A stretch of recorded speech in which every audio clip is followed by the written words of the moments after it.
नमस्कार, आप देख रहे हैं आज तक। आपके साथ मैं हूं सईद अंसारी। जिस दिन से चुनाव आयोग ने राष्ट्रपति के चुनाव की तारीख का ऐलान किया था, उसी दिन से ये सवाल सियासत की धुरी पर नाच रहा था कि भारत के अगले राष्ट्रपति कौन होंगे।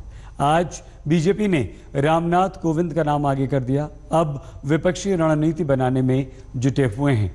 तो सबसे पहले बिहार के गवर्नर और बीजेपी के दलित नेता हैं, एनडीए ने दलित कार्ड खेलते हुए रामनाथ कोविंद को उम्मीदवार बना दिया है और कोविंद के नाम पर घटक दलों की भी सहमति है। सभी दल लगभग मोटे तौर पर तैयार हैं।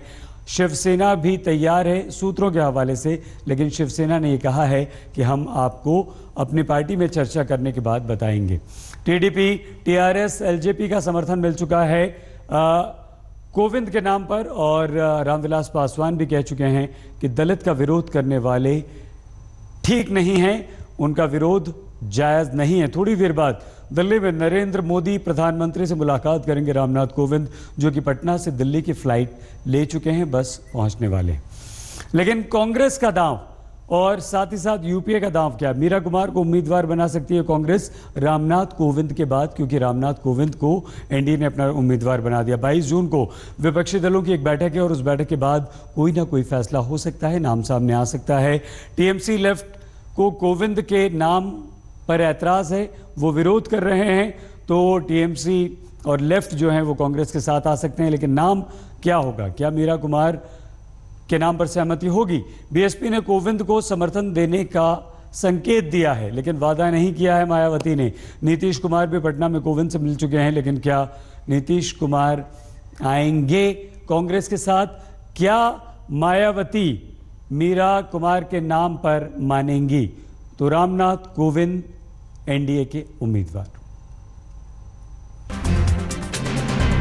बिहार के राज्यपाल रामनाथ कोविंद को राष्ट्रपति पद का उम्मीदवार बनाकर बीजेपी ने दलित दांव खेल दिया है।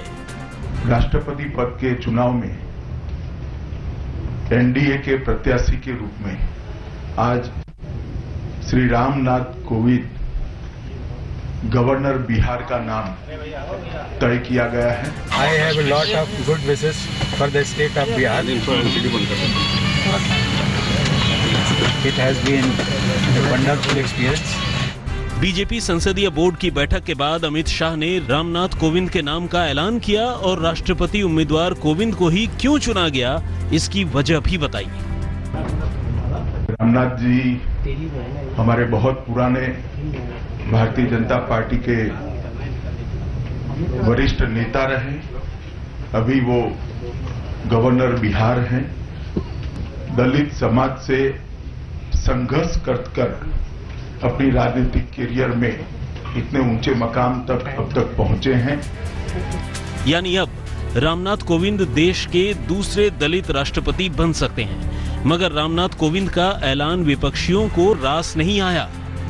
ये ठीक है कि सरकार ने कुछ लीडरों को और हमारे कांग्रेस प्रेसिडेंट और मनमोहन सिंह जी को टेलीफोन पे बताया, लेकिन सिर्फ निर्णय करने के बाद सिर्फ नाम बताया। यानी विपक्ष रामनाथ कोविंद पर सहमत होगा, ये मुश्किल दिख रहा है। अंदर खाने की खबर तो ये है कि विपक्ष कोविंद के सामने दलित चेहरा और पूर्व लोकसभा स्पीकर मीरा कुमार को प्रोजेक्ट कर सकता है। कुल मिलाकर राष्ट्रपति का चुनाव दलितों के इर्द गिर्द घूम रहा है और रामनाथ कोविंद बीजेपी का बड़ा दलित चेहरा है। इससे पहले केआर नारायणन देश के पहले दलित राष्ट्रपति थे।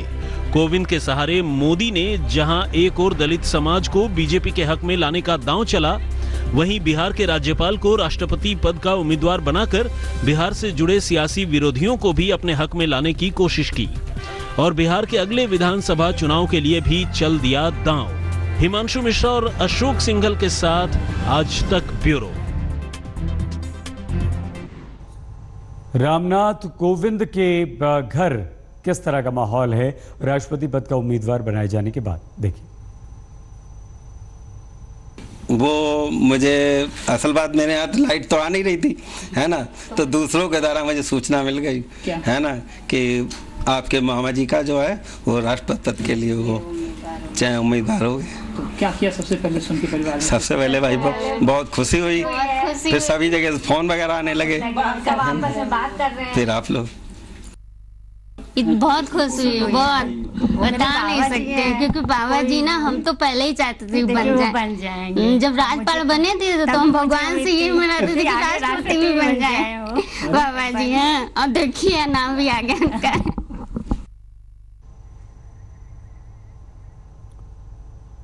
अखिलेश सरकार के dream project Gomti river front पर योगी सरकार की नजर टेढ़ी हो गई है।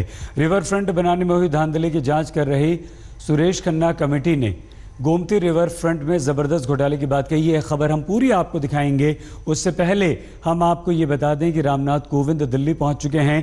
प्रधानमंत्री नरेंद्र मोदी से वो मुलाकात करेंगे और जैसे ही एनडीए के राष्ट्रपति पद के उम्मीदवार बनाए गए कोविंद, उन्होंने दिल्ली आने का फैसला किया और दिल्ली एयरपोर्ट पर स्वागत के लिए बीजेपी के नेता पहुंचे हुए हैं। दिल्ली एयरपोर्ट पर पहुंच चुके हैं और पटना से फ्लाइट लेने से पहले कैलाश विजयवर्गीय अन्य नेताओं के साथ मौजूद हैं। दिल्ली एयरपोर्ट की ये तस्वीरें हम आपको दिखा रहे हैं। पटना से विमान लेकर पहुंच चुके हैं दिल्ली बीजेपी के अध्यक्ष मनोज तिवारी भी मौजूद हैं एयरपोर्ट पर। तमाम बीजेपी के नेता रामनाथ कोविंद का स्वागत करने के लिए दिल्ली एयरपोर्ट पर जेपी नड्डा भी हैं और सांपला साहब भी मौजूद हैं। गोमती रिवर फ्रंट में जबरदस्त घोटाले की अब जांच होगी। इस मामले में सीबीआई जांच भी योगी सरकार करवा सकती है।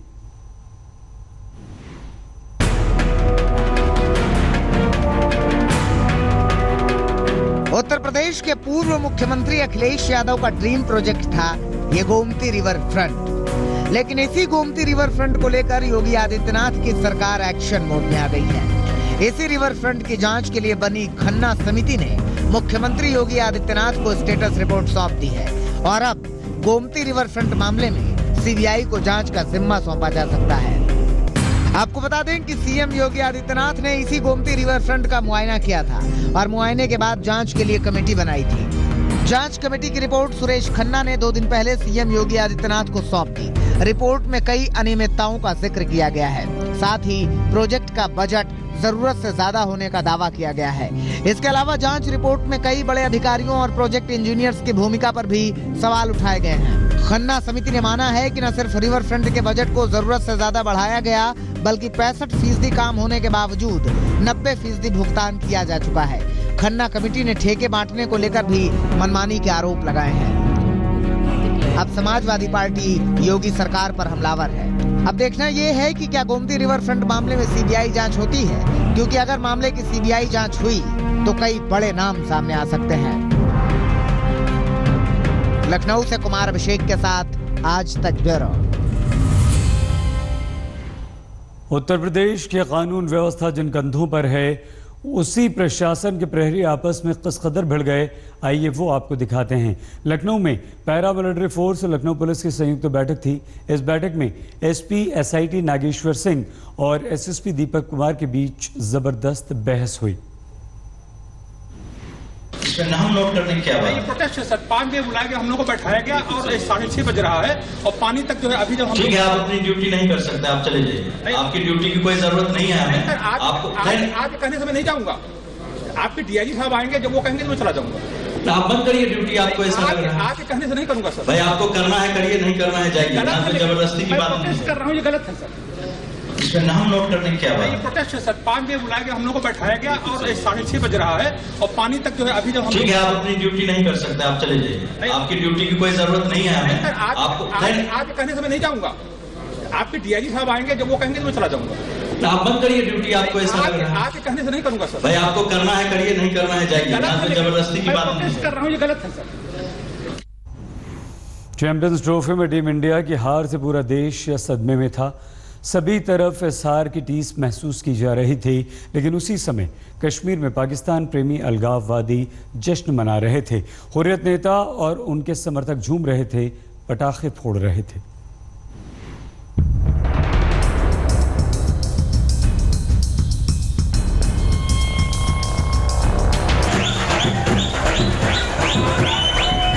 जो हिंदुस्तान की आबो हवा में ही सांस लेकर जिंदा हैं, देखिए वो हिंदुस्तान की एक हार पर कैसे झूम रहे हैं। देश के इन दुश्मनों का असली चेहरा एक बार फिर सामने है। चैंपियंस ट्रॉफी में पाकिस्तान के हाथों भारत की हार का जश्न अलगाववादियों ने श्रीनगर में आधी रात तक मनाया।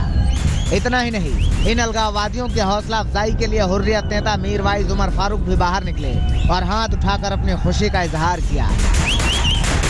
हुर्रियत नेता मीरवाइज उमर फारूक ने ट्वीट भी किया। चारों ओर आतिशबाजी हो रही है, लगता है यहाँ ईद वक्त से पहले आ गई। शानदार खिलाड़ियों के साथ पाकिस्तान को जीत मिली, पाकिस्तान को बधाई। एक मैच में हार के बाद भारत के खिलाफ अलगाववादियों की इस हरकत पर क्रिकेटर हैरान है। गौतम गंभीर ने ट्वीट किया, मीरवाइज एक सलाह है, बॉर्डर पार क्यों नहीं चले जाते? वहाँ अच्छे चाइनीज पटाखे मिलेंगे, वहाँ ईद का जश्न भी है, सामान बांधने में मैं मदद कर दूंगा।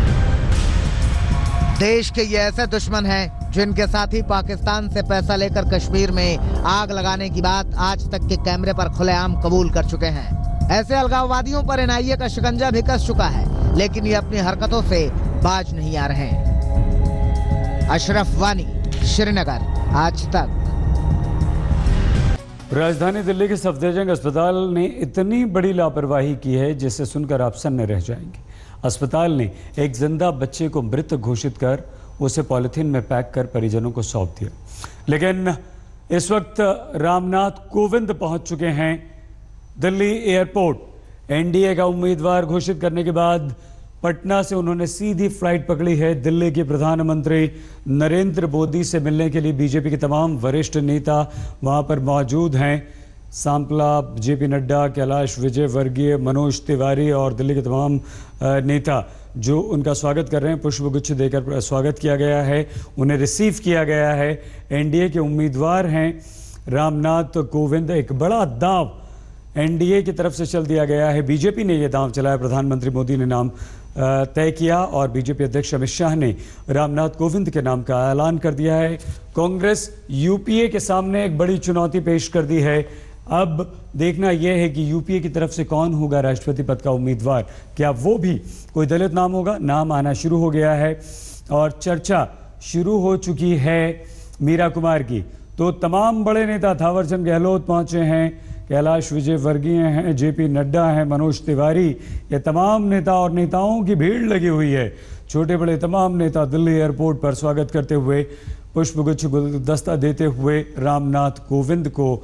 और जैसे ही रामनाथ कोविंद के नाम का ऐलान किया गया वैसे ही उन्होंने फ्लाइट पकड़ी और इस वक्त पहुंच चुके हैं। लेकिन अब मुलाकात होगी प्रधानमंत्री नरेंद्र मोदी से। एक बड़ी खबर इस वक्त आ रही है सूत्रों के हवाले से और वो खबर ये है कि लालू प्रसाद यादव के बच्चों की संपत्ति जब्त कर ली गई है। और इन बच्चों में मीसा भारती, जिन पर इनकम टैक्स के छापे दिल्ली के घर पर पड़े थे, आयकर विभाग ने संपत्ति जब्त की है। न सिर्फ मीसा भारती बल्कि तेजस्वी और तेज प्रताप जो कि उप मुख्यमंत्री और स्वास्थ्य मंत्री हैं बिहार के, तीनों बच्चों की संपत्ति जब्त करने की खबर आ रही है। हालांकि यह खबर अभी सूत्रों के हवाले से आ रही है, लेकिन आय से अधिक संपत्ति का मामला तो मीसा भारती पर चल ही रहा है।